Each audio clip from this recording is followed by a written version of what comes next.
नमस्कार दोस्तों, मेरे काफ़ी पेशेंट्स का मैसेज आता है, सर मुझे इरेक्शन की प्रॉब्लम है, मैंने काफ़ी दवाइयाँ ट्राई करी हैं लेकिन दवाइयाँ कुछ काम नहीं कर रही। अब मैंने मन बना लिया है कि मेरे को पिनाइल इम्प्लांट ही कराना है।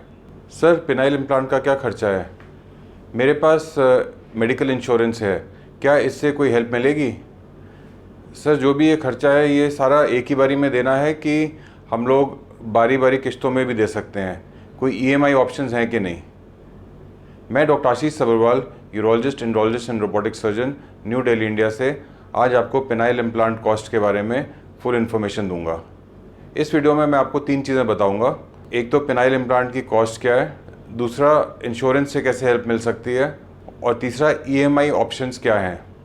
सबसे पहली चीज़, पिनाइल इम्प्लांट की कॉस्ट क्या है। तो देखिए डिफरेंट इम्प्लांट्स होते हैं, डिफरेंट इम्प्लांट्स के डिफरेंट कॉस्ट है। इंडियन इम्प्लांट जो शार्प प्रोसेस है उसका कॉस्ट 1,50,000 रुपये है, 1.5 लाख रुपये। जो अमेरिकन मैल्लेबल इम्प्लांट है जैसे कि टेक्ट्रा या रिजिकॉन का रिजी10 या कोलोप्लास्ट जेनेसिस, इनकी कॉस्ट 2,50,000 रुपये है, 2.5 लाख रुपये। जो 2 पीस एम्बिकॉर AMS का इम्प्लांट है उसकी कॉस्ट 5.5 लाख रुपये है, 5,50,000 रुपये। और 3 पीस इन्फ्लेटेबल इम्प्लांट, चाहे वो रिजिकॉन का इन्फ्ला होए या बॉस्टन साइंटिफिक का AMS 700 होए या कोलोप्लास्ट का Titan Coloplast 1 touch release 3 piece inflatable implant, इन तीनों इम्प्लांट्स की कॉस्ट 9 लाख रुपये है। दूसरा सवाल जो पेशेंट्स पूछते हैं कि इंश्योरेंस से क्या बेनिफिट मिलेगा, तो देखिए अगर किसी के पास गवर्नमेंट की इंश्योरेंस है जैसे कि CGHS, ECHS, ESI या आयुष्मान कार्ड या प्रधानमंत्री योजना, तो इन सब से हमारे हॉस्पिटल में कोई बेनिफिट नहीं मिलेगा, आपको सारा पेमेंट खुद ही करना पड़ेगा। अगर किसी के पास प्राइवेट इंश्योरेंस है, प्राइवेट इंश्योरेंस मतलब जैसे किसी बैंक की, HDFC बैंक या मैक्स बुपा की या अपोलो म्यूनिक की या स्टार हेल्थ की, तो ये सब प्राइवेट इंश्योरेंस जो हैं इन सब से बेनिफिट मिल सकता है। इन सब में भी जो नई इंश्योरेंस है उससे कोई फ़ायदा नहीं है, इंश्योरेंस कम से कम 3 साल पुरानी होनी चाहिए। तो अगर आपकी इंश्योरेंस 3 साल पुरानी है और कोई प्राइवेट इंश्योरेंस है तो डेफिनेटली हम लोग पिनाइल इम्प्लांट की सर्जरी की कॉस्ट हम इंश्योरेंस से लेने की ट्राई कर सकते हैं।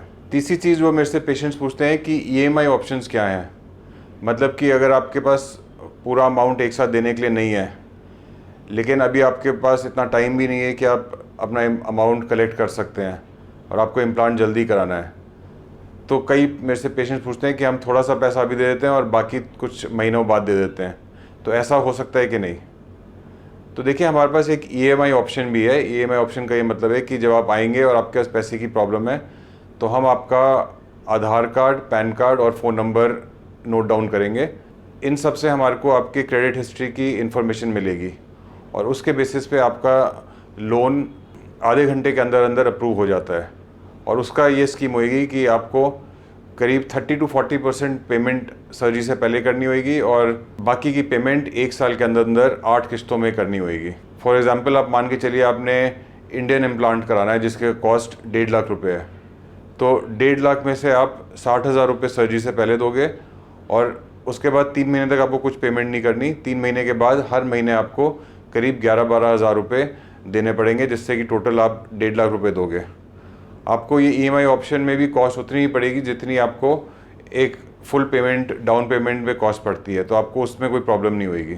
तो दोस्तों अगर आपको पेमेंट की प्रॉब्लम है और आपके पास इंश्योरेंस भी नहीं है तो आप ये EMI ऑप्शन चूज़ कर सकते हैं, उससे आपको काफ़ी हेल्प होगी।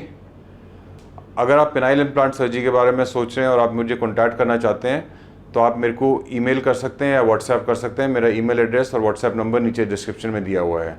धन्यवाद।